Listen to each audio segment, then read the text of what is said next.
China தேசத்துல இருந்து ஒரு ஊழியக்காரர் வந்திருந்தார். நார்த் கொரியால போய் மிஷனரி ஒர்க் பண்ணிருக்கிறார். நார்த் கொரியா எப்படி தெரியுமா? பைபிள் உன் கையில இருக்குது, நீ வந்து பிரேயர் பண்றன்னு தெரிஞ்சிட்டா உன்னை மட்டும் கொல்ல மாட்டாங்க, மொத்த குடும்பத்தையும் கொன்றுவான்.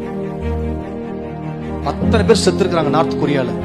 ஆனா நார்த் கொரியால இப்ப எழுப்புதல் வந்து கொண்டு இருக்கிறது. அவர் சொல்றாரு, எழுப்புதல் குறிக்கப்பட்ட தமிழ்நாட்டில் எழுப்புதல் எங்கே? எங்கப்பா தோமா உங்களுக்கு ரத்தம் சிந்தாரு, எழுப்புதல் எங்க போச்சு? கேள்வி கேட்கிறாங்க. என்ன பதில் சொல்றது அவர்கிட்ட? நம்ம அங்க வந்திருந்த ஊழியக்காரெல்லாம் பார்த்து கேட்கிற, பிரதர் உங்க வாழ்க்கையில உங்களுக்கு பிடிச்சது என்னது சாப்பாடு அப்படின்னு கேட்டார். அப்ப நம்மளுக்கு பிடிச்சது பிரியாணி தானே? இல்ல நிறைய பேருக்கு பிரியாணி பிடிக்கும்ல. பிரியாணி எல்லாம் கை தூக்குனாங்களா, என்ன செய்ய போறான்னு தெரியாது. பிரியாணின்னு சொன்னோன்னே உங்க வாழ்க்கையில விவரம் தெரிஞ்சது எத்தனை முறை நீங்க பிரியாணி சாப்பிட்டுருப்பீங்கன்னு கேட்டார். உங்களை பார்த்து அதே கேள்வி நான் கேட்கிறேன். எத்தனை முறை பிரியாணி சாப்பிட்டுருக்கீங்க வாழ்க்கையில? ஒரு 100 தடவை சாப்பிட்டுருப்பீங்களா? மேலேயே சாப்பிட்டுருப்போம், கணக்கிலே கிடையாது. ஒவ்வொரு கல்யாணத்துக்கு போனாலும் பிரியாணி, பர்த்டே ஃபங்க்ஷன் பிரியாணி, எங்க போனாலும் பிரியாணி. 100 தடவை சாப்பிட்டுருப்பீங்களா? சாப்பிட்டுருப்பீங்களா? நான் உங்களை பார்த்து ஒரு கேள்வி கேட்கிறேன். எத்தனை பேர் 100 தடவை இந்த பைபிள் வாசிச்சிருக்கீங்க சொல்லுங்க. சரி 50 தடவை வாச்சவங்க, சரி 25 தடவை வாச்சவங்க, 10 தடவை வாச்சவங்க, இதுக்கு மேல வெக்க வேற எங்க இருக்கணும்? அவர் சொல்றாரு, சீக்கிரட்டே இதுக்குள்ளதாங்க அடங்கி இருக்கு. சத்தியத்தை இன்னும் அறிய வேண்டிய பிரகாரம் அறியவில்லையே.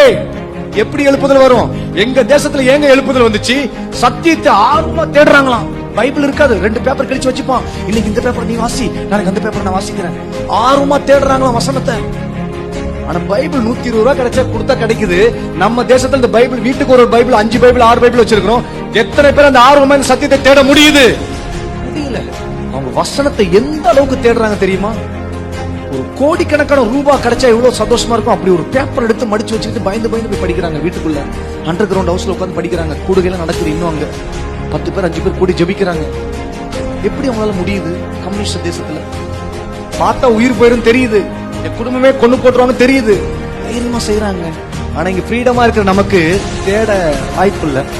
வானம் பூமி ஒளிந்து போயிடும். நீ பாக்குற சொந்தம், சூழ்நிலை, நட்பு, அது இது எல்லாம் ஒளிந்து போயிடும். தேவனுடைய வார்த்தையானாலும் வார்த்தையின் எழுத்தாகிலும் எழுத்தின் உறுப்பாகிலும் ஒளிந்து போகாது என்று மெய்யாகவே சொல்லுகிறேன் சொல்லி எழுதி கொடுத்த இந்த வார்த்தையை கேட்டு கேட்டு கேட்டு கேட்டு கேட்டு இன்னும் உணர்வில்லாதவர்களாக இருப்போமானால் வரும் கோபத்திற்கு நாம் எப்படி தப்பித்துக் கொள்வோம்?